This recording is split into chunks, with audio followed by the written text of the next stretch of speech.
დღემშვიდობისა, პირველ ყოვლისა მინდა მოგილოცოთ ფერისცვალობა უფლისა ჩვენისა იესო ქრისტესი, ღმერთმა ქნას რომ სულ სიკეთისკენ, სიყვარულისკენ და წარმატებებისკენ გვეცვალოს ფერი, სრულიად საქართველოს და სრულიად მართლმადიდებულ სამყაროს სულოცავ ამ წმინვალე დღესასწაულს. მედია კავშირი ობიექტივი და გადაცემა პროფესიონალები და საზოგადოება კვლავ პირდაპირ ეთერშია და ჩემი დღევანდელი თემა იქნება თბილისის ძველი თბილისის არქიტექტურა და არა მხოლოდ თბილისის და შესაბამისად ამისა ჩემი სტუმარი გახლავთ არქიტექტურის დოქტორი, საქართველოს ისტორიული ქალაქების რესტავრაცია ადაპტაცია რეაბილიტაციის სპეციალისტი ბატონი გივი გოგრიჭიანი მოგესალმებით არქიტექტორი ბატონი გივი გოგრიჭიანი მოგესალმებით მადლობა მოწვევისათვის ეგზელობა თქვენს მსმენელს იღეგზელეთ დიდი მადლობა მოწვევისათვის დიდი მადლობა ბატონი გივი მოდით ახლა დავიწყოთ ადრინდელი თბილისი როგორ პროექტებდა საერთოდ ერთი კონკრეტული შეკითხვა მინდა დავსვა ეხლა კი ბევრმა ვიცით მაგრამ მაინც მინდა რომ ყველასთვის იყოს გასაგები რომელი ვიწრო სპეციალიზაცია საჭირო იმისთვის რომ დაპროექტდეს ქალაქი და ვის უნდა მოვუსმინოთ თუ ნებას მომცემთ შემინდეთ და ამ დარგს ვიწრო სპეციალობასაც კი ვერ დავარქმევ. ეს არის ქალაქგეგმარებელი ურბანისტი. კი ბატონო. ქალაქგეგმარებელი, რომელიც ეს სიტყვა ქალაქგეგმარებელი რატომღაც მხედრ ამოღებულია ასე. სამწუხაროდ. აი მაგიტომ მინდოდა, მაგიტომ დავიწყე სწორედ გამოშვება ამ შეკითხვით. დიახ. თუ ნებას მომცემთ. თქვენ ყველაფრის ნება გაქვთ, თქვენ იცით რისთვის მობრძანდით აქ და ვისაუბროთ თბილისის არქიტექტურაზე. იმდენად მნიშვნელოვანი თემაზე მომიწვიეთ და დამიძახეთ რომ აი ამ საქართველოს ჩვენი სამშობლოს პოლიტიკურ ვითარებაში დარგების წარმოჩენა და პრობლემების წარმოდგენა ეს ერთი უმნიშვნელოვანესი საკითხია და მით უმეტეს არქიტექტურის და მშენებლობის და ურბანიზაციის აი საერთოში ამ დარგის და სანამ ასე ვთქვათ თემაზე გადავიდოდეთ მე მინდა ვთქვა რომ აი იმ ხელა რითაც ჩვენ გვეამაყება და რითიც ჩვენ თავი მოგვაქვს რომ ჩვენ ფლობთ ამ დარგს ვიძახით ეს დაფუძნებული არის ისეთ ადამიანებზე რომლებიც განსაკუთრებით მეორე მსოფლიო ომის შემდეგ ვინც ეს დარგი ასე ვთქვათ ფეხზე დააყენა ისინი არიან ისტორიკოსები, მკვლევარები, ხელოვნებაცნები, არქიტექტორები, ქალაქგეგმარებლები. თუ ნებას მომცემთ დავასახელებ იმ ადამიანებს, იმიტომ რომ ეს ამ ადამიანებზე დგას ეს ყველაფერი, რომლებმაც ჩვენ ეს მეცნიერება საფუძველი ჩაუყარეს და ჩვენ და ეს ისეთ მდგომარეობაში დაგვიტოვეს რომ ჩვენ დღესაც შეგვიძლია იმ გზით ეს არ არის არც ერთი წუთით ასე ვთქვათ დაკნინებული პირიქით რაღაცნაირად ფერფლი აქვს მიყრილი ამას ყველაფერს და პირიქით უნდა წარმოვაჩინოთ რომ ამ კუთხით საქართველოს იამაყოს იმიტომ რომ მართლა ქონდა თავის დროზე საამაყო ამ კუთხით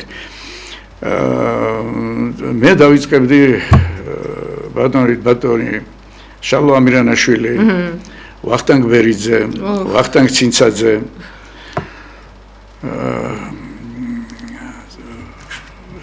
რაც განსვენებულები ბატონი ირაკლი ციციშვილი, ურბანისტები გივი შავდია ბიძინა მამინაიშვილი, ოთარ არველაძე, დემურ სვანიძე აი გარდაცვლილები არიან ნათელი მას დღეს ყავს კიდევ ხალხი მათი მოსწავლეები არიან დარჩენილი რომლებიც ძალიან სერიოზულად ზღებიან ამ საქმეს მხოლოდ საჭიროა რომ მათ მოусმინოთ ესეთები ყავს ჩვენ რომელიც დღევანდელი გენგეგმის ავტორია ქალაქის მერაბ ბოლქვაძე რომელიც ძალიან წუხს იმაზე რომ მაინც ისე ვერ მიდის როგორც დავუშვათ გენგეგმით არის არის გენგეგმით ჩადებული ბოლო გენგეგმაში რაც იყო ბატონი ლადო ვარდოსანიძე ბატონი პაპუნა ძიზიგური ილარიონ შარაშენიძე მთელი ქურდიანების ასე ვთქვათ, მთელი ოჯახი და დინასტია და ძალიან ასე ვთქვათ, ხელშეწყობით არის ჩვენთან ერთად განწყობილი ჩვენი არხთა კავშირის თავმჯდომარე დავით აბულაძე, და ვიხსვით, რომ რაღაცნაირად ეს ძალიან პოპულარული გავხადოთ შეკრებები, რაც ძალიან იშვიათობა გახდა სამწუხაროდ და რაღაცა იქნებ რაღაც პლატფორმა დავამკვიდროთ, რომ ჩვენ პროფესიონალებმა ისაუბრონ რა ხდება ქალაქში, რა ხდება ქვეყანაზე. იმიტომ რომ არ შეგოს კალჩახეთი. ჩვენ სიამოვნებით დაგითმობთ ეთერს ბატონო გივი. მე წერანაც გითხრა. ალბათ თუ ამ მიმართულებით ერთად რაღაც თემაში ჩამოვყალიბდებით, კონკრეტულად არქიტექტურას დავუთმობ. ძალიან კარგი საქმე იქნება, ძალიან, იმიტომ რომ ეს ერთ-ერთი უდიდესი ეროვნული საქმე არ დავუკარგოთ ის, რაც მიღწეული გვაქვს ჩვენ. მე დავიწყებდი აი ამ ჩვენ ვიდრე გადახვიდოდით სხვა თემაზე. ჩვენ ბრძანეთ დიახ. ის რაც მითხარით იმ არა. წუხსო ბრძანეთ ბატონ ბოლქვაძეზე, ხო? დიახ. აი შეიძლება დააკონკრეტოთ, რატომ წუხს ბატონი ბოლქვაძე და რატომ არ უსმენენ მას, რატომ არ უსმენენ პროფესიონალ, ან ვინ არ usmens, ეგ არის კიდე საინტერესო. გეტყვით, აი ხლა მაგალითად მე სიღრმისეულად ახლა ამ თემაში არ ჩავწვდები, რადგან ბევრი საკითხი მე თვითონაც სიღრმისეულად არა ვარ კარგად გარკვეული. ახლა სულ ბოლო საკითხი გეტყვი, რუსთაველის პროსპექტზე მიმდინარეობს რეაბილიტაცია. და თვითონ მან გამოთქვა, ტელევიზიითაც გამოთქვა აზრი, რომ ძალიან სერიოზული, ასე ვთქვათ, ხედვა ჭირდება საინჟინრო ქსელებს, აი მას ესე სპონტანურად არ უნდა მოხდეს, არ უნდა დაიწყოს ესეთი მნიშვნელოვანი ობიექტების განხორციელება. სპონტანურად დაიწყო, რადგან საზოგადოება ანუ სიღრმისეულად არ არის ეს გამოკვლეული რუსთაველი, რაც მართლა მაინც წარმოიდგინეთ სიღრმისეულად ყველად მანდ დავდივართ, ხო? ჩვენც და დაუშვათ ვისაც ეხება და ვინც სპონტანურად დაიწყო და სიღრმისეულად არ გამოიკვლია და ვინც არ უსმენს პროფესიონალებს, თქვენც იქ დადიხართ და ჩვენც იქ დავდივართ. მე ვგულისხმობ ამ თემაში, რომ აი თუნდაც შეგვახსენა, რომ იქ გადის ორი მდინარე, რომელიც მაინდა-მაინც ისე ვთქვათ, ამ შენობების ქვეშ საქმე ისე რომ ეს დიდი მასალა არსებობს ეს მასალა გამოკვლეული, გაკეთებული, როგორ კეთდებოდა ეს სერიოზული მასალა დევს, უბრალოდ საჭიროა ვინც ამას აკეთებენ, იმას კარგად ჩახედონ, თუნდაც არქიტექტურა კავშირში, მაგალითად მე გამგეობის წევრი ვარ, ჩვენი არქიტექტურა კავშირის და იქ რაღაცა განხილვა უნდა მომხდარიყო. საზოგადოების ჩართულობა უნდა იყოს. საზოგადოება ვინ არის? წარმოვიდგინოთ, ახლა პირველ რიგში, როცა არქიტექტორი ვერ გაიგებს, იქ როგორი ტიპის რეაბილიტაცია მიდის და რა მიდის? მე არ მაქვს საუბარი ჩვენს ინტელიგენცია კიდევ დანარჩენ ნაწილზე, რომლებსაც ტკივათ ქალაქი და ამ ადამიანები, რომ თუ ეს ადამიანები არ არიან საქმის ყურში, აუცილებლად უნდა ვიყოთ საქმის ყურში ჩვენ ქალაქში რა ხდება და არ უნდა დავდგეთ რაღაცა ფაქტის წინაშე.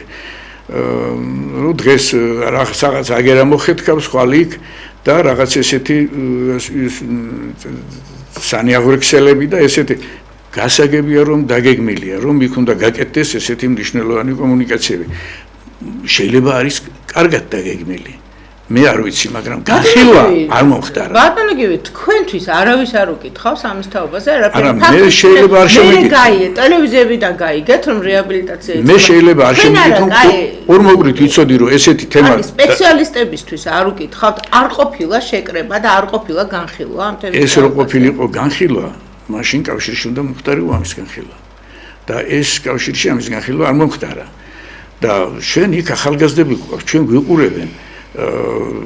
ხედავენ რომ ის ადამიანები რომლებიც ასე ვთქვათ ჩვენ თავზე ვიღებთ და ვიზახით რომ ჩვენ ვართ პროფესიონალები ჩვენ თუ ვერ მივხედეთ ესეთ საკითხებს და არ გავარკვიეთ ახალგაზრდა ჩვენ არც მოგვისმენს არც დაგვიჯერებს და ესტაფეტასაც არ მიიღებს ჩვენგან არ მიიღებს და მაგალითი უნდა მივცეთ რა თქმა უნდა არ მიიღებს და ჩვენ ასე ვთქვათ მივიღებთ გარიყულ ახალგაზრდობას რომელიც ის სიბძნე რაც ჩვენამდეა მოსული ჩვენ ვერ ვახერხებთ რომ გადავცეთ რაღაც ასე ვთქვათ, ყვირილით არ გამოდის, ეს ჭამა სჭირდება, მეცნიერული ჯაბაასი.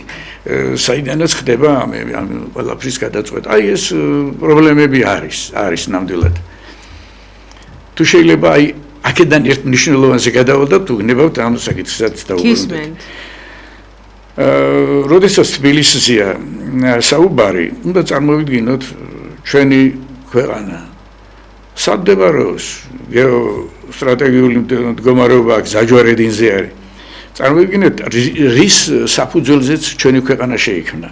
ეს არის აბრეშუმის გზა აღმოსავლეთიდან და დასავლეთ-აღმოსავლეთის მიმართულებით ეს გზა, რომელსაც დღეს მთელი პროცესები მიმდინარეობს და არის კიდევ ჩრდილოეთიდან სამხრეთისკენ მიმავალი გზები, როგორც არის დარიალის ხეობიდან და მამისონის ხეობიდან, ასე იქ ქუთაისამდე და აქ თბილისამდე და ცხეთამდე და აქედან უკვე მიემართება ჭოროხისა და მტკვრის ხეობებში და ამით ჩვენ მოვიცავთ მთელ საქართველოს. ამაზე აღმოცენდა საქართველო, ამაზე აღმოცენდა თბილისი და ჩვენ თბილისი აუცილებლად ჩვენი გენგეგმა, ჩვენ რომ მივიღოთ სრულყოფილი გენგეგმა, აი ვინც ჩამოთვალ ის ადამიანები ესეთი აზროვნებით მუშაობდნენ იმ გენგეგმებზე, რაც იმკეთდებოდა და ამას გვასწავლდნენ ჩვენაც, რომ თბილისი არის ეს არის კავკასიის რეგიონის სტრატეგიული ცენტრი არის თავისი ეკონომიკური მდგომარეობით და ეს გენგეგმა დაფუძნებული უნდა იყოს აგლომერაციულ სივრცით სატრანსპორტო სივრცეზე. რადგან აქ გაედინება ყველა გზები, აი რაც მოგახსენეთ, რომ ეს არის გზაჯვარედინი, ეს გზაჯვარედინი არის ზუსტად რომელიც განსაზღვრავს თბილისის რაობას. აქედან ხდება, ამაზე ამით ჩამოყალიბდა თბილისი და ამით არის საინტერესო მთელი კავკასიის რეგიონისათვის. ამ არეალში, ამ თვალთახედვით უნდა შევხედოთ ჩვენ თბილისის მნიშვნელობას კავკასიისათვის პირველ რიგში და ეს უკვე არის საქართველოსთვისაც. მე გარკვეული ასე ვთქვათ საილუსტრაციო მასალაც კი, უბრალოდ მე მაინტერესებს რა ვითარება იყო ამ თვალსაზრისით მე-19-20 საუკუნის თბილისში. დავიწყოთ ილუსტრაციები. კი, კარგი იქნება თუ დავუშვათ თუ არ შეწყვეტებთ, აი დავიწყეთ. ნუ ახლა ეს არის ის თბილისი თუ თავისი გამაგრებული სად მდებარეობა და თუ შეიძლება ასეთი ნელა გადასვლა მოხდეს, ეს ცნობილი გრავიურა არის, შემდეგი ეს თუ შეიძლება ნელა ესე გავაგრძელოთ ეს გადავიდეთ ირაკლი. დიახ, ეს უკვე მეტეხისა და აი მტვრის გასაყოფთან ესეთი ვითარება იყო და ნელა თუ ეს წარმოიდგინეთ თქვენ ამის შემდგომ არის გენგეგმა. აი ეს როდესაც ბოლო აუხრება მოხდა სპარსელების მიერ თბილისის, იავართქმნილი იყო, გადამწვარი, დანგრეული იყო და ამის შემდეგ როდესაც შემოდის რუსეთის თვითმკვლელობა, მან კარგად იცოდა რაც წეღანო ახსენე მე ის ზაჯვარედინები და აქედან გამომდინარე იმიტომ შექმნა ის ორი გუბერნია. იმან დაიპყრო საქართველო და ის ასე ვთქვათ მას უნდოდა რომ ეს ინფრასტრუქტურა განვითარებულიყო ისევე თავის სასარგებლოდ და აქედან შეიქმნა ქუთაისის გუბერნია და თბილისის გუბერნია. და აი შემდეგ ფოტოებზე მე მინდა აქ სიღრმისეულად ძალიან შორს წაგვიყვანს დავუშვათ ამ საკითხზე საუბარი, მაგრამ მინდა რაღაც გარკვეული აქცენტები გავაკეთო. წარმოიდგინეთ იმას, რასაც ახლა ჩვენ ვხედავთ, ეს შეიქმნა ერთი საუკუნეც არ დაჭირდა, როცა აი ეს ყველაფერი, რასაც ხედავთ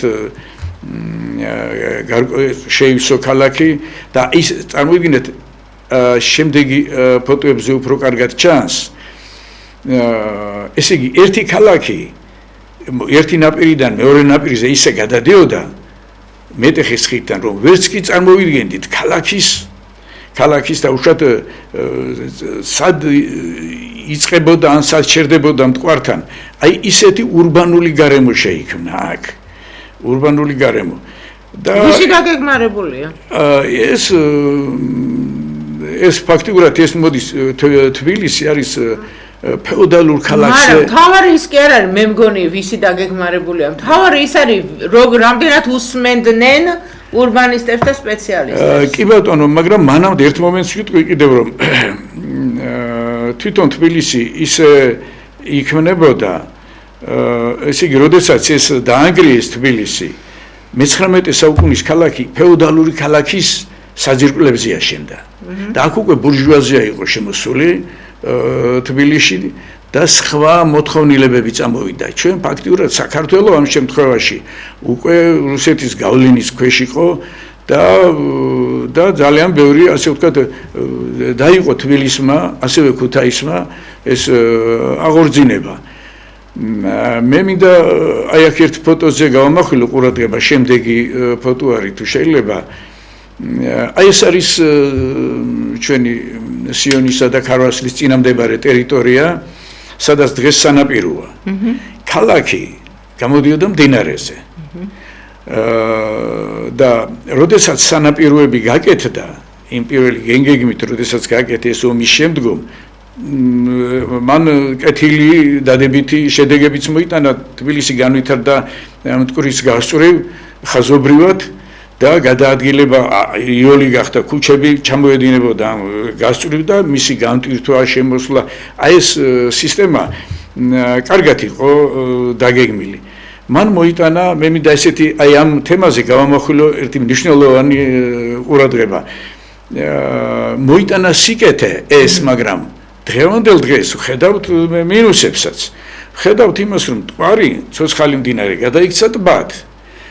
ეს რომ დგება ქვედა ვაკე კალაზე, აი ვაკე სადაც არის განაშენიანება, იქ უკვე დარბორილია მთლიანად წყლით, იმიტომ რომ ეს იჟღინთება. ამას ერთი რამ არის კიდევ რომ ქუჩები ეშვებოდა მტკვრის მიმართულებით.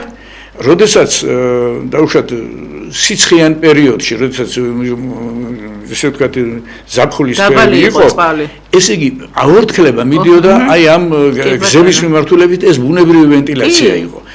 ეს სისტემები რო ჩაიკეტა, წავიდა სინესტე გახდა. ჩვენი არის მშრალი ქალაქია თბილისი, მაგრამ სარდაფები არის ნესტიანი.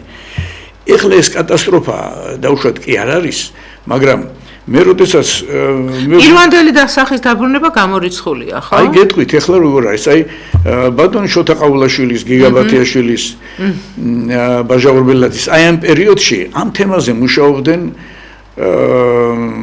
გარდაცვლილი ავთო მახარაძე და თეიმურა ზღვანიძე, ერთმანეთ ეგზელოს თეიმური და მათ უნდათ გაეკეთებინათ, რომ ესეთი იდეა შემოიტანეს და განიხილეს კიდევაც და ნუ უბრალოდ იმ დროს ეს რეალიზებული არ მოხდა. მით უმეტეს, რომ ბატონი გიგაცხავს უჭერდა ამას და ბატონი შოთაც. რომ ესე ისევე როგორც ჩვენ გვირაბიდან რო გავდივართ ოთაჭალის მიმართულებით, ესტაკადა მიდის რიონზე. მტკვარზე. ესტაკადა მიდის და აი ამ ზონაში, სადაც ძველი თბილისია, ბარათაშვილის ხიდამდე, ესე იგი რომ მოხსნილი იყო ეს სანაპირო და ესტაკადა გაჩენილი იყო. ესე იგი მტკვარი ხომ მივიდოდა, თავისი მასშტაბით აღდგებოდა იქ სანაპირო და ის ცირკულაცია, რომელიც ბუნებრივი ხდებოდა, ეს დატრიალდებოდა. ესე იგი, მაგრამ ეს შესაძლებელია რომ ეს საკითხი კიდევ იყოს წამოწეული და ჩვენ თუ არა მომავალი თაობა მაინც განახორციელებს ამას. ზუსტად ამას ვიძახოდი რუსთაველთან დაკავშირებითაც, რომ ესე იგი ჩვენ უნდა ვიცოდეთ ეს და ჩვენ უნდა გადავცეთ. არ უნდა იყოს ეს გარკვეული აი დაარქივებული ის მასალები, რაც გაუაჩნიან. რაც ზედაც მუშაობდნენ ჩვენი სპეციალისტები, რომ ჩვენმა მომავალმა თაობა ეს უნდა გამოვიყენოთ ეს ყველა. რა თქმა უნდა წამოვწიოთ. ახლა ასეთი მასალები დაგვიტოვეს, ასეთი საგანძური დაგვიტოვეს. როგორ შეიძლება ამის უარყოფა? ანას დათიბადება შეკითხვა. იციან თქვენ გქონდათ საუბარი, აი დავუშვათ, ვისაც ეკუთვნის, ახლა არ მინდა მე სახელების და იმების დასახელება. ვისაც ეკუთვნის ყურადღება, აი ამ თუნდაც დღევანდელი გამოშვებისა, იციან მათთან გქონდათ თქვენ საუბრები, იქნებ და არ იციან და იქნებ გაესაუბროთ ბატონო გევი. საქმე თქვენ და რა თქმა უნდა თქვენაირი პროფესიონალი კოლეგები. რას ხედავ? დღევანდელ ვითარებაში მე უყურებ არის ძალიან დიდი ნიჰილიზმი რატომ? არის იმის გამო, მე ვიძახი პროფესიონალებში. არის იმის გამო, რომ თქვა რაღაცა სურვილი უნდა მოდიოდეს. რომ ვიღაცამ იქნებ რაღაცა გვითხრას საინტერესო, ამას განხილვები ჭირდება. როდესაც თვით ინიციატივით მივდივართ და სადმე ვახსენებთ, რომ ეს ხო არ გავაკეთოთ, ჩვენ შეგვრაცხავენ ან რაღაც წადირა შენი საქმე გააკეთე. თითქოს შენი საქმე არ იყოს ეს. ხო, რამე ხო გაქვს კონკრეტული საქმე. ახლა თქვენ ფიზიკაში ხო არ ეხებით და მედიცინაში ხო არ ეხებით. უშუალოდ თქვენი საქმე. მე ასე ვთქვათ, მე მინდა ჩემ დარგში დავიხარჯო, ჩემ სამშობლოში დავიხარჯო. მაგრამ ამის შესაძლებლობები სიმართლე გითხრა ნაკლებად არის. და ეს იწვევს ძალიან აი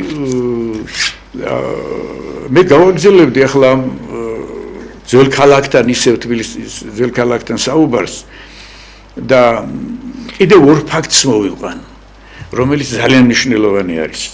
აი თუ შეიძლება შემდეგი აი თბილისი აქ არის სამი ფოტო, რომელიც ერთი და იგივე სადაც აი თბილისის დამახასიათებელი თვისება, როდესაც შემოვიდნენ აი რუსეთის თვითმპყრობელობის დროს შემოვიდა მრავალი მოგზაური, ინჟინერი, არქიტექტორი, რომლებმაც შემოიტანეს ეს პროექტები და ამ დროს ძალიან ბევრი საინტერესო შენობა აშენდა, მაგრამ ყველა აშენდებოდა თბილისის ხასიათით.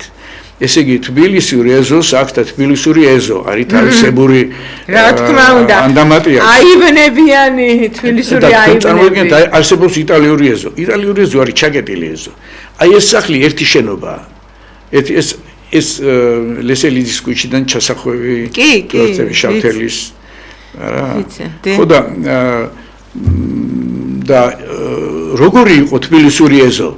ესე იგი ქუჩა მერე ქუჩიდან შესასვლელი თვითონ ამ შენობის ეზო ერთი აივანი ტრიალებდა სუმთლიანად ეს ინფორმაციულობა იყო ქუჩასა ურთიერთობა ეზოს შორის ადამიანებს შორის ოჯახებს შორის და გამლელებს შორის ეს იყო თბილისური ხასიათი თუ ამ თბილისურ ხასიათს ჩვენ ასე ვთქვათ რაღაცნაირად მარტო ესეთი სარეკლამო დონეზე კი არა თუნდაც და ექსკურსი ასე ვთქვათ მოგზაურებისთვის კი არ მოუყვებით არამედ ვასწავლით კიდევ ჩვენ ინსტიტუტში თუ როგორი იყო ეს თბილისური ეზო ჩვენს მომავალ ხოროთმოძღვრებს აუცილებლად ამას გადაიტანენ არქიტექტურაში და ჩვენ სხვანაირ არქიტექტურას მივიღებთ. ეგ უნდა მეთქვა, ბატონო ხომ არსებობს გამონათქვამი და ხომ მართებულია ეს რომ ყველაფერი მივიწყებული ახალია, ხო?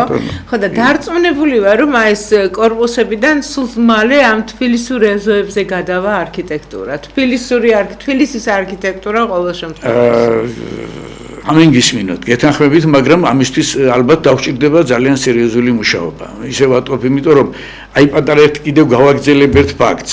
აი აქ ჩანს ეს არის აბანო თუბანი.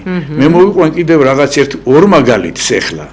ორ მაგალითს რატო ვიძახი ამას რომ ასე ვთქვათ ვთქვი რომ ნეტა ესე იყოს თქო. აბანო თუბანი თუ შეიძლება შემდეგი ფოტოები ნელ-ნელა გადავიდეთ სანამ დღევანდლამდე მივალთ იმიტომ რომ ეს არის უფრო მე-20 საუკუნის ბოლოს განხორციელებული აი ნახეთ უკან კლდეჩანს ლეფტახევი ახლა ეს რესტავრირებულია კლდეჩანს ეს ისეთი ავთენტური ადგილია საიდანაც ჩამოდის ულამაზესი ჩანჩქერი კი ბატონო ეს ერთი მაგრამ აქ განხორციელდა ბოლო დიდი ბრძოლები ძალიან. კი. აქ ისეთი საკრალური მნიშვნელობა აქვს ამას, რომ აქ შემოსული ეს პირველ რიგში ქართველებისთვის უნდა გავაკეთოთ, რომ შემოსული ადამიანი აქ უნდა განიმსჭოლოს ის რა მოხდა აქ. და ამ განსჭოლით როცა აქ შემოვა რა მოხდა, ის უცხოელმაც უნდა დაინახოს. ავთენტური გარემოს ვკლავთ. იქეთკენ ახლა მოდის შემდეგი სურათები, სადაც დასახლება გაჩნდა. დასახლება. ის დასახლებება აი შემდეგი დიდი პროფესიონალიზმით არის შესრულებული. აი კიდევ და კიდევ თუ შეიძლება გადავიდეთ და გეტყვით სად გაჩერდეთ. აი ეს მშენებლობის პროცესებია, კიდევ თუ შეიძლება აი წარმოიდგინეთ კიდევ შემდეგი და ცოტა ახლოს თუ შეიძლება რომ მოვიტანოთ, ესე იგი, ეხლა აქ დასახლება, წარმოიდგინეთ თქვენ, მარჯვენა მხარეს არის ნარიყალა, წმინდა ნიკოლოზის ტაძარი და მთელი ის ავთენტური გარემო, სადაც ბრძოლები გაიარა საქართველოს. ჩვენ ეს განწყობა ჩვენი მომავალი თაობის აღზრდაში, ეს უნიშნელოვანესია. ეხლა იქ რა ხდება? ესეთი ხასიათით ხომ არ არის იქ გაკეთებული? აქ ნახეთ როგორი აივნებია, როგორი ის არის კომუნიკაცია გარემოსთან. ის არის როგორ იცით? ძალიან საინტერესო ევროპული რაღაც ესეთი არქიტექტურა მოტანილი, მაგრამ იქ რო შევდივართ, იქიდან გადმოვიხედავთ, დავინახავთ რამას აივნებს, ეს მათთვის არის. ეს მათთვის არის, ეს ჩემთვის არის. და ამ დროს ამ გარემოში ჩვენ ამ ავთენტურ გარემოს ვკლავთ. აი ესეთი ვითარება გვაქვს. არ ვიცი მომავალი თაობა ამას როგორ დაალაგებს, აი აქედანაც ნახეთ როგორ ჩანს იქ მთელი ქალაქია აშენებული. არ შეიძლება ყველგან ყველაფერი ავაშენოთ. სადღაც მთავ უნდა შევინარჩუნოთ. მით უმეტეს ესეთ ადგილებში, აი ავიღო ჭანჩის ხატი. როდესაც ეს კეთდებოდა, დიდი საბჭოები გაიარა ბატონმა შოთა ყაულაშვილმა, რომ იმ სიმაღლე გაეკეთებია იქ ლაღიძის წყლები იყო. აი ახლა გავაგდევნოთ თვალი შემდეგ რა მოხდა. ნახეთ? ისევ ის ვითარება როგორიც იყო თავიდან რომ აშენდა, იმიტომ რომ პატივისცემა ანჩის ხატის მიმართ. ეს გაკეთდა საბჭოთა პერიოდში. აქ უკვე დაშენებულია გარშემო ძალიან კარგი არქიტექტურაა და შესანიშნავია ეს არქიტექტურა, მაგრამ დაიჭრდილა ჩვენი ანჩის ხატი. მისი მნიშვნელობა შეილახა და ჩვენ იცით რა მოხდება. აი ამებზე ნებართვას ვინ გასცემს ხოლმე? მერია, ხო? საქმე რა შეიცით, რა თქმა უნდა, მერია გასცემს, მერია თვითონ არქიტექტორმაც ხო უნდა იცოდეს სპეციალისტები, რომლებიც არა, თვითონ არქიტექტორმაც ხო უნდა არქიტექტორმა არ უნდა მოინდომოს ამ ადგილას აშენება, რომ დაჩრდილოს ანჩის ხატი. თქვენ წარმოგიდგენთ, წეღავ თქვი მე ხირჩახეთ ჩატეხილობა, უფრო შემთაობასა და ახალგაზრდა თაობას შორის. აქ ისეთი ვითარება, რომ როდესაც ჩვენი თაობა რაღაცას გამოხატავს, აი უფრო რაღაცა სხვანაირ სახელს არქმევენ ხოლმე, როდესაც მე ვიძახი დღევანდელ დღეს. ამ კუთხით ძალიან რთული ვითარება გვაქვს. თქვენ წარმოიდგინეთ, მე მინდა აი ყველას გასაგონად თქვა, ვისაც ხელა ეწიფება, რომ როდესაც ჩვენ ისტორიულ ადგილებს უახლოვდებით, როგორიც არის თქვით ის აბანოთუბანი, ანჩის ხატი, აი ერთი წუთით წარმოვიდგინოთ, რას აკეთებს საკრალური რელიგიური, აი ჩვენი მართლმადიდებლური სივრცე ის როგორიც არის მცხეთაში. თქვენ წარმოიდგინეთ იქ რომ აღლევის სახლები იყოს. ხო, ისევ იქ იქნება სვეტი ცხოველიც, იქ იქნება ჯვარიც, მაგრამ სივრცე დაირღვევა. ის სივრცე აკეთებს იმას, რომ ის მედიდურია, დიდებულია და რამდენჯერ გავლით ჩვენ ქართველები ისე ვივსებით იქ გავლით, რომ ჩვენ სხვანაირები ხდებით.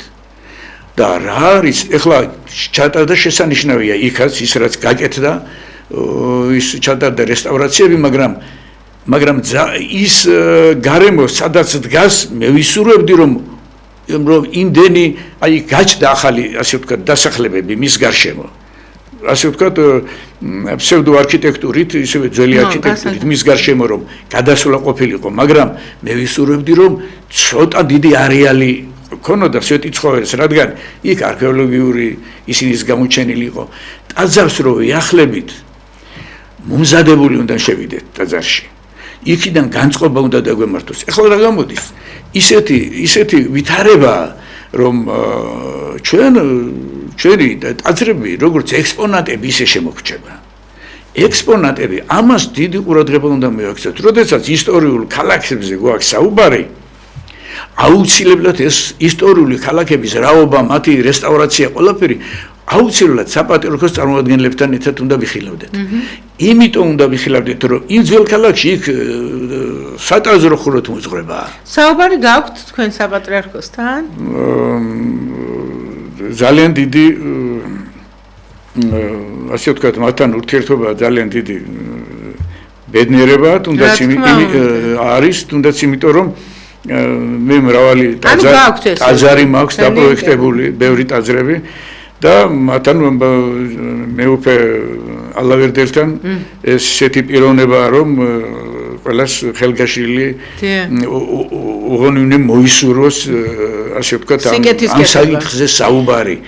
და მადლობას ვეუბნები აქედან ეთერიდან ამ ხელმხარდაჭერასაც ეს ადამიანი საერთოდ ჩვენი მეუფე ჩვენ სიყვარულში რომ იხარჯება. მადლობა მას. და აი ესეთ სიტუაციაში, ესეთ ვითარებაში მათთან უნდა ხდებოდეს ეს განხილვა. არა მარტო ხუროთმოძღვრული ასე ვთქვათ ჩვენი ფასეულობის, არამედ ისტორიული ქალაქების. აი ეს მომენტი არ დაირღვეს. აუცილებლად. ბატონო გივი, გარდა იმისა, რომ უნდა ხდებოდეს განხილვა და არ არის, აი გადაჭრის გზას, პრობლემის გადაჭრის გზას თქვენ სად ხედავთ? პრობლემის გადაჭრის გზა როდესაც საქართველო იყო ერთიანი და რაღაცა ჩვენ შევქმნით ამ სოფლიო მასშტაბით ღირებული ქართველებმა ჩვენი ურთიერთობები, რითაც ჩვენ ვამაყობთ, რითაც დღემდე მოვედით, ეს ყოველთვის იყო ერის და ბერის ერთობა. ერის და ბერის ერთობა მარტო იმითი არ უნდა იყოს რაღაცა დაუშვათ მე გამოვხატე ჩემი მისვლა ტაძარში მისვლა. საქმე. ტაძმარში მისვლა. ზუსტად გეთანხმებით. არა და აბსოლუტურად მე მარტო პიროვნულად კი არ უნდა გაგები გაიგებს. ლოცვა კურთხებით პირადულად კი არ უნდა მივდიოდე, ლოცვა კურთხებით მთელი ერი უნდა მივდიოდეს, მთელი დარგები უნდა მივდიოდნენ, რომ აიღონ ლოცვა კურთხევა, რომ განახორციელონ ის საქმე. ეს არის უკვე ერის და ბერის ერთობა. თუ ამ კუთხით წავალთ ჩვენ ძალიან დიდ შედეგებს და უცბად ამ დიდ პრობლემებს უცბად გადავჭრით. ქართველებისთვის პრობლემა თუ არსებობს, იმის პრობლემის გადაჭრა ძალიან იოლია. ეს უნდა ისულოვნება ერთსულოვნება. აუცილებლად. აი იქ კიდევ გვაქვს ჩვენ რაღაც სურათები თუ შეიძლება, ხო, შემდეგი თუ შეიძლება ხო ეს კარგად განხორციელებული არის ეს ძველი და ეს სახლის არის იმ ლეხვთახევში არის, რომელიცაც აი რაღაცნაირად ესეთი უნდა მიდიოდეს ეს რესტავრაციები, როგორც იმ პერიოდში განხორციელდა. და მე მინდა აღნიშნო კიდევ რა კარგი ეს ყავლაშვილის პერიოდი. ეს რომ დავინახე ეს ფოტო მე მინდა დღეგრძელობა უსურო ბატონ ტარიელ კიპაროიძეს, რომელმაც ტაძარიც მისი დაპროექტებულია და მთელი რუდუნებით არის განწყობილი ნარიყალაციხის მისი აღდგენილი არის. ისეთი განცდებით აკეთებს ამ ამას ყველაფერს, რომ ბატონ ტარიელი პირადად ჩემი მასწავლებელიც არის, მისი მეგობარია, მაგრამ მასწავლებლად თვლი, იმიტომ რომ შინაარსით არის ის განწყობილი იმისათვის, რომ მაგარი გაკეთდეს. მე უფლება არ მაქვს, რომ სხვანაირი არ ვიყო. და დღესაც აგრძელებს ამას და ახალგაზრდები იკრებს გვერდით, რომ რაღაც ეს ესტაფეტა გადაცეს. იმიტომ არის ბატონო გივი, რომ ესე იგი რა ვიცი, რამდენი მთელი ცხოვრება და ჩემი შვილები მე მგონი მერვე თაობა არიან, რომლებიც იბადებიან და იზრდებიან თბილისში და არ ვიღლები ნარიყალას შეხედვით აღფრთოვანებით. აი, არ ვიღლებ ყოველ შეხედვაზე გული მებჯინებას. და თქვენ წარმოიდგინეთ, ახლა აქეთ ესეთი სივრცე გვაქვს. უცხოელებს რა დაემართება? მარცხენა მხარეს მათთვის ძალიან საინტერესოა უცხოელებისთვის, როდესაც უყურებენ თანამედროვეს და ძველს ერთად. კი, ეკლექტიკ. მაგრამ ჩემთვის ჩემთვის უფრო მნიშვნელოვანია ის კლდეები ყოფილიყო. იმიტომ რომ იქ დიდი ამბები მოხდა. და თანამედროვე იყოს, ოღონდ ცოტა სხვაგან. რა თქმა უნდა. სხვაგან და სხვათა შორის ძალიან დიდი მნიშვნელობა აქვს აი ესეთ განწყობას, რომ რაღაცნაირად სტატუსი უნდა აღდგეს აი არქიტექტორების, ურბანისტების ეს სტატუსი დაიკარგა. დაიკარგა, იმიტომ რომ ჩვენ მაინდა-მაინც ესეთ მნიშვნელოვან საკითხებს მაინდა-მაინც არ გვეკითხებიან. და უნდა კითხონ, მაგით დავიწყე გამოშვება. მე ნახეთ რა არის. მთავრობა ფულს ხარჯავს. სხვადასხვა ფულს ხარჯავს და განწყობილია რომ გაკეთდეს კარგად, მაგრამ დარგებში ცუდი მდგომარეობაა. და რატო არ გეკითხებიან ეგ? დარგებში ცუდი მდგომარეობა. აი აქ უკვე დარგობრივად უნდა მოითხოვონ რომ ჩამოიშალოს. შეიძლება რომ ისეთ ხალხს ეკითხებოდნენ, ვინც თქვენი სპეციალობის წარმომადგენლები არიან, მაგრამ ნაკლებად პროფესიონალები. მე რამეში ცოტა ასე ვთქვათ, ვიტყოდი ერთ რამეს რომ სადღაც შეიძლება რაჭის მთავრობას ჩემგან ასე ვთქვათ მისახმარებელი, მაგრამ ვიტყოდი ერთ რამეს რომ ისეთ ასე ვთქვათ პირობებში უწევთ საქმიანობა, რაც არის პოლიტიკური ვითარება, რომ აქ მე ვთხოვდი მთავრობას რომ ხელი შევუწყონ იმ ადამიანებს პროფესიონალებს. პროფესიონალებს ჩვენი საქმე ვაკეთოთ. ხო, დახმარებას არავინ არ გთხოვთ. ხელს ნუ შეუშლით ამ ადამიანებს. არა, პირიქით დავგეხმაროთ. ეს თბილისი ყველასია. როგორც ჩვენია, ისე თქვენია, ან როგორც თქვენია, ისე ჩვენია, როგორც გნებავთ.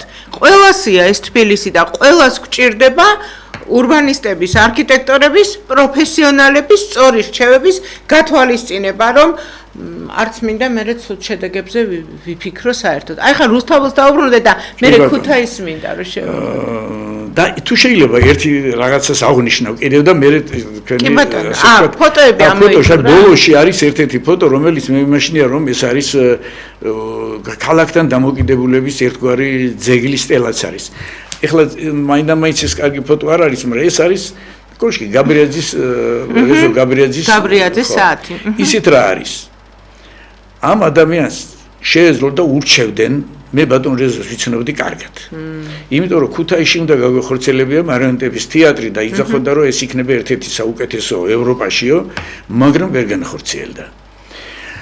და როდესაც მას აკეთებდა ურჩევდნენ რომ უფრო დიდი კოშკიც ყოფილიყო. არავითარ შემთხვევაში. და როდესაც გაივლით, მე აი ამ ყველას ვეტყვი, დააკვირდით.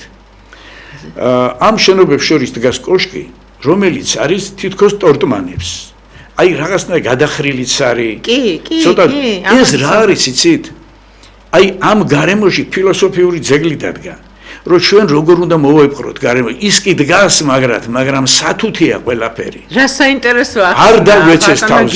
არ დაგვეცეს თავზე ეს ყველა, იმიტომ რომ და აი ამ განწყობით გამიგეთ ძალიან დიდი შეიტანა ემოცია და ამ ასე ვთქვათ კოშკში, სადაც ყველაფერია ჩადებული, მთელი ფილოსოფია გავუფრთხილდეთ. რომ გავუფრთხილდეთ ამ გარემოს და აი ეს პატარა კოშკი გაცილებით უფრო მნიშვნელოვანი, ვიდრე უკანაშენებელი ის უშელებელი ამბასადორი. იმიტომ ეს არის სათუთი და მოსაფერებელი. მე მაგალითად მე ვიტყოდი ეს ერთ-ერთი მნიშვნელოვანი არა და ამ დროს მისი არქიტექტურაა, მისი ნახატია.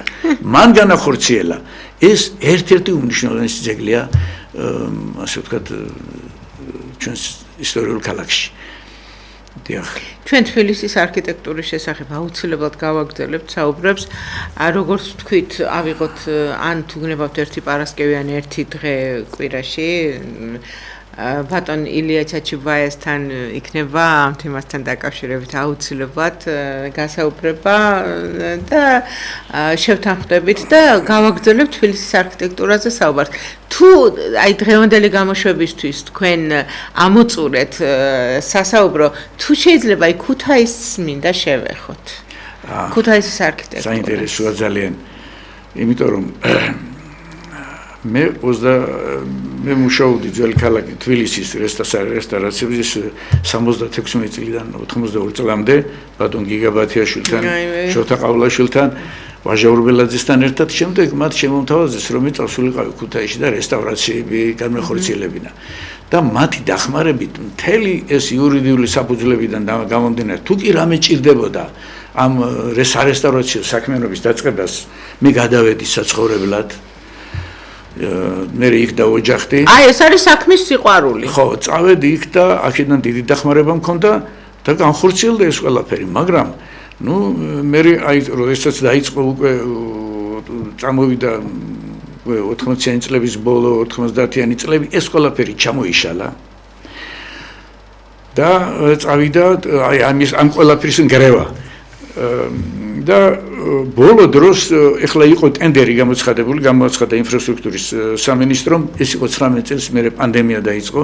ამ პერიოდში ეს ხელმეორედ გავაცოცხლეთ ეს თემა ქუთაისში და უცბად პანდემიის გამო ხშირად საბჭოები ძალიან გულისყურით იხილავდა ჩვენი კულტურული მემკვიდრეობის სააგენტო და იქ ჩადებული იყო რომ ორ იმაში უნდა განხორციელებული ორ საბჭოში, მაგრამ დაგვჭირდა ერთი 8 საბჭო. ამიტომ გაიწელა და დაგვიგვითხრეს რომ იცი რა, თქვენ ორი კვირით დაგაგვიანდათ და ჩაშალეს ეს ტენდერი. ოი რასამ. ჩაშალეს და წავიდა მე სასამართლოებაზე შევიტანე ეს საქმე. ეს რომელი წელია? ეს არის 19 წელი ბოლო და მე წარმოიდგინე 4-5 წელი მიდიოდა სასამართლო. გავიარეთ საქალაქო, საოლქო სასამართლო, უზენაესი სასამართლო, ყველგან მოვიგე. და დავამტკიცე რომ ეს არ უნდა გაჩერებულიყო. მე დღესაც ყველა შევხვდი, განიხილეს ქუთაისშიც ეს შეხვედრები გქონდა, ყველა ხელმძღვანელს შევხვდი და შევხვდი და უთხარი რომ გადარჩენა ჭირდება ამ რიონის სანაპიროს. თუ ეს სხვათა შორის მინდა აღნიშნო რომ საქართველოში მსგავსი არ არის. ეს არის მთლიანად ძეგლი. არქიტექტურულად ბუნების ძეგლია, თეთრი ქვებია, ის ძველი ხიდებია. აქ არის პალეონტოლოგიური ძეგლები, აქ არის მღვიმეები, აქ არის დინოზავრის ნაკვალევი. წარმოიდგინეთ, ეს არის უმნიშვნელოვანესი ადგილი. და დღეს რომ ნახოთ იქ რა ხდება, ეს არის შენდობას ვითხოვ, ეს არის ნაგვის ბუდე. ყველაფერი ესე იგი ალბათ შეიძლება ეს ზამთარი ვეღარ გადაიტანოს. გასწანებთ. ხო, აი ესეთი ვითარება არის და მე შევხვდი და ძალიან ასე ვთქვათ, მართლაც ისინიც მზად არიან რომ ეს საქმე რა თქმა უნდა დაიწყო. მე შევხვდი კიდევაც ინფრასტრუქტურის მინის ბატონ სოხაძესთან ვიყავი, რომელმაც აღმიქვა დახმარება იქაც დააყენა საკითხი და აი ველოდები რომ როდის გაცოცხლდება ეს საკითხი. ძალიან დიდი იმედით ვარ განწყობილი, იმიტომ რომ როდის მოხდა თქვენი შეხვედრა? ხო, ეს შეხვედრა მოხდა დაახლოებით 3 თვის წინ. ხო, ნუ ალბათ ერთ თვეში უკვე დაიწყება ქმედებები, ხო? და აქ ძალიან მეხმარებიან ქუთაისის უნივერსიტეტები. ისინი ძალიან დიდი, ასე ვთქვათ, განწყობილია, ძალიან დიდი პათოსით. ეს წერეთელი და ახალი, ხო? წერეთელი და ახალი საერთაშორისო პოლიტექნიკური. კი, სულ ყველა ჩართულები არიან და თვითონ ქუთაისის ინტელიგენცია ძალიან განწყობილია, ისე ბოლოს და ბოლოს აღდგეს ეს ყველაფერი. იმიტომ რომ ეს ძალიან დიდი ჯავრია ჩვენთვის რა, ქუთაისის საზოგადოებისთვის, რომ ეს რატოა ესეთი ვითარება. ესეთი ბავია. და შეიძლება რომ თელავის შესახებაც ორი სიტყვით, იმიტომ რომ თელავიც, რა ვიცი, მე თელავსა და სიღნაღზე ესე გეტყვით რომ იცით რა არის, ყველა 72 წელს დაიწყო ისტორიული ქალაქების აღორძინება თბილისიდან დაიწყო. 68-ის? 1972 წელს. აი ამ პერიოდში დაიწყო. მე ეს ყველაფერი უკვე ამ საუკუნეში გადაიზარდა. მანამდე საუკუნის ველოს როდესაც ქუთაისში ვიყავი, მაშინ ქუთაისში დავიწყეთ, მაგრამ გაჩერდა. შემდეგ გადაიზარდა უკვე 2005 წლიდან ქუთაისში ჩატარდა რესტავრაციები, რომელსაც მე დავარქმევდი, რომ ეს ამას არ ქვია რესტავრაცია. ეს არის ამას დავარქმევდი, დღეს მაშინ დამკვიდრდა ესეთი სიტყვა რეაბილიტაცია. არა, ეს არ არის სწორი. აქ უნდა იყოს ისტორიული ქალაქის რესტავრაცია, ადაპტაცია, რეგენერაცია, რეკონსტრუქცია. აი ეს თემები უნდა ფიგურირებდეს აღდგენის დროს. ეს ყველა ცალსაკე თემა. აი რეაბილიტაცია რო დაარქვეს ამ პერიოდში, რეაბილიტაცია მოიცვა ყველაფერი და თითქოს გააერთიანა და ისე გადაივლიან. ამ უბრალოდ ამ ყველაფერზე რომ ასე ვთქვათ, არაფრად დაგიდებენ, ასე ვთქვათ, პატარა ლამაზ აივნის დეტალს. რაღაცა ჩუქურთმას. არა და როგორი მნიშვნელოვანია. ეს ძალიან მნიშვნელოვანია და მე რატო ვთქვი ახლა თელავთან მიმართებაში. ამ პერიოდში გაკეთდა, რომ დაიწყო, თქვენ წარმოიდგინეთ, ძალიან კარგია პირველი, ასე ვთქვათ, ნაბიჯები გაკეთდა, მაგრამ მოდი ვნახოთ თბილისის აივნები, თელავის აივნები, სიღნაღის აივნები ერთნაირია. არა და სხვადასხვა იყო. რა თქმა უნდა. თავისი პროპორციით, თავისი, ასე ვთქვათ, ჩუქურთმით, ეს როგორია, იცით? არ შეიძლება თითოეული კუთხის იდენტობა დაიკარგოს. რა თქმა უნდა, არაფერ შეიძლება. ეხლა შემდეგი მაგიტომაც არის ეს ყველაფერი. ეს მნიშვნელოვანია, შესანიშნავია, რაც გაკეთდა, იმიტომ რომ ხალხმა დაინახა, რომ ამას შენას ჭირდება მოსახლეობამ ნახა, რომ ამას ჭირდება მოვლა პატრონობა.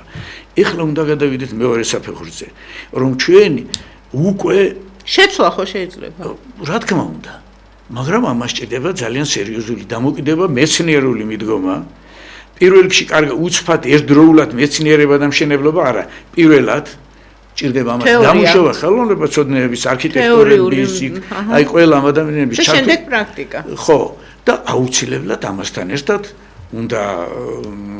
უნდა მიმდინარეობდეს საინჟინრო ქსელების მოწყობა, ტრანსპორტის დალაგება. ჩვენთან ყველაფერს აკეთებენ ტრანსპორტის და საინჟინრო ქსელების გარდა. აი წარმოიდგინეთ, ახალი ქალაქების ჩვენთან რო შენდებოდა პირველად ტრანსპორტი და საინჟინრო ქსელები და მერე შენდებოდა ეს ყველაფერი. დღეს ამ ქალაქებს, ისტორიულ ქალაქებს რესტავრაციას უკეთებთ, რეაბილიტაციას უკეთებთ და მერე უცბად ვანგრევთ ქუჩებს. იმიტომ რომ სწრაფად მოვასწროთ ეს ყველაფერი არ შეიძლება. რატო ხდება ეს? მე ამას დავარქმევ არ ვიცი რა დავარქვენ. უცოდინარობის. ნაწილობრივ უცოდინარობაც ადამიანებმა ვისაც ხელი წიფებად ნაწილობრივ დავარქმევ იმასაც რომ არ შეიძლება ქართველები არასერიოზული დამოკიდებულება. არ შეიძლება თუ ჩვენი შვილებისთვის ქნით და მომავლისთვის ქნით რამეს მე შეიძლება მე ჩემს სიცოცხლეში ეს ვერ მოვასწრო. მაგრამ მე უნდა დავზარდო ადამიანი ვინც ამას გააგრძელებს და ვინც ამას ხელმძღვანელობს, ნუ იფიქრებს იმას, რომ იცი რა, მის ხელში უნდა დამთავრდეს ყველაფერი. არა, რაზეა საუბარი, როგორ შეიძლება? არ შეიძლება ეს. მომავალი თაობის ეტაპობრიობა უნდა შეიქმნას, ეტაპობრიობა. ხო და ძალიან დიდი მიხედვა ჭირდება უცბად ვიტყვი, არ მინდა ვთქვა ერთი, იმიტომ რომ მე აი ქალაქზე ვსაუბრობ, მაგრამ აი რას მივიღებთ მომავალ ქალაქში ჩვენ, რა გვექნება? როგორ თბილისს მივიღებთ. დღეს ახლა მიმართულება არის ისეთი, რომ დავუშვათ აშენდეს მაღლების შენობები. აი პირდაპირ მიმართულებაა. ცუდია მე. ესეთ ლანდშაფტის ქალაქში. მე გეტყვით 90-იან წლებში, როდესაც ქვეყანას არ ეცალა მშენებლობისთვის არც და იყო ძალიან რთული ვითარება, სიცივისგან ხეებს ჭრიდნენ და მრავალწლოვანი ხეები მოიჭრა. ისეთ რა მოხდება? ამდენი აღდგენილი. ეხლა ისეთი ვითარება ჩვენ ისეთი რეგულაციების ქვეშ ვართ, რომ აი ვაშენებთ მაღლივ შენობებს. იქ არის რო ვაშენებთ. აი ამ შენობაში ჩვენ ადრე ვძახოდით საერთო საცხოვრებლებს. დახურული ისენია კორიდორებია. დახურული. არ აქვს აქ განათება არაფერი, იმიტომ რომ ის დამყარებული არის რაღაც მოტანილი 51 დადგენილებიდან გამომდინარე, რომ რამე რომ ესე ვთქვათ მოხდეს, ისეთი სისტემა, რომ იმან უნდა გაიწოს, იქ ხანძარია ვთქვათ. ახლა მე ვაყენებ საკითხს და ვეუბნები, ვისაც ეს ხელეწიფება და ხელმძღვანელობას, რომ წარმოიდგინეთ თქვენ იქ არის დეტექტორებია, ასე ვთქვათ, საიდანაც ხანძარი რომ მოხდეს, იმან უნდა ჩაიგდოს და ჩააქროს. ახლა ორი მომენტი. ერთი გაითიშა დენი, ან არ არის საწვავი, მით უმეტეს ძალიან რთულ სიტუაციაში ვიმყოფებით ჩვენ პოლიტიკურად. რამდენჯერმე გაითიშა კიდევაც დენი.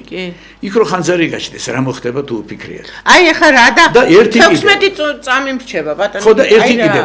და იქ რო დეტექტორი ვინმე გადაჭრას ავად ჭუათ უყოფელმა, ავმა. მთლიანი სისტემა ითიშება. ეს კატასტროფა არის და თავდაცვის მექანიზმი სად არის ამ დროს? თავდაცვის მექანიზმი, არ ვიცი, რა მოგახსენე, ერთი ოტიაესელიანი სიტყვებს მოვიყვან, ხო? რა გშვრები ახლა, რა გვეშველება ახლა? ოტია მიცოდა, როდესაც შევიდოდა რაღაცა და შეეკითხებოდა მთავრობას. რა შოვი ახლა? ახლა რა შევი, რა საკეთებ? მე შევეკითხები ახლა, როცა ესეთი რამე რომ მოხდეს, რა შვრებიან, რა საკეთებენ? და მე დავამატებ ბატონი გივის ოტიაესელიანის ფრაზის პერიფრაზს. საქართველოს ზოგადად ნიჭიერი ადამიანები განებივრებულია ამისთვის მადლობა უფალს და უცხოეთში თუ წავიდა ქართველი ადამიანი ნომერ პირველია თავის საქმიანობაში თუ წესიერების და ღვთისნიერების გზაზე დგას ეს ადამიანი. აქ ყავს ასეთი სპეციალისტები, რომლებიც გთხოვენ, რომ მოусმინოთ და აბსოლუტურად მართებულ რჩევებს გაძლევენ. ან ჯერ არ უსმენთ და როგორ მოგცემენ? მოგცემენ აბსოლუტურად მართებულ რჩევებს. მოусმინოთ ამ პროფესიონალებს, ასეთ ადამიანებს, მოусმინოთ და მე უკვე ყველაფერი წავა თავისი რიგით, როგორც იტყვიან და როგორც უნდა წავიდეს. მე ვიტყოდი, რომ არქიტექტურა მშენებლობაში თუ დარგობრივად ჩავშლით ჩვენ ისეთი სპეციალისტებს მოვიყვანთ, პასუხისმგებლობას წაიღებენ თავის ნათქვამ სიტყვაზე. აი, ამაზე უკეთესი რა უნდა გითხრათ არაჩვეულებრივმა არქიტექტორმა. ძალიან დიდი მადლობა. ბატონი გივი გოგრიჭიანი იყო. იდრეგზელეთ. მადლობა. ბატონი გივი გოგრიჭიანი სტუმრობდა მედია კავშირ ობიექტივსა და გადაცემას პროფესიონალები და საზოგადოება. მე კლავ და კლავ გილოცავთ ფერისცვალების ბრწყინვალე დღესასწაულს. ყველას დიდი ბატონო გივი უღრმესი მადლობა მოგზაურობისთვის. დიდი მადლობა მოწვევისათვის იდრეგზელეთ. დიდი მადლობა თქვენ, ჩემო ძვირფასებო, ვინც გვიყურეთ და გვისმინეთ. მე მომავალ პარასკევამდე გემშვიდობებით ნახვამდის.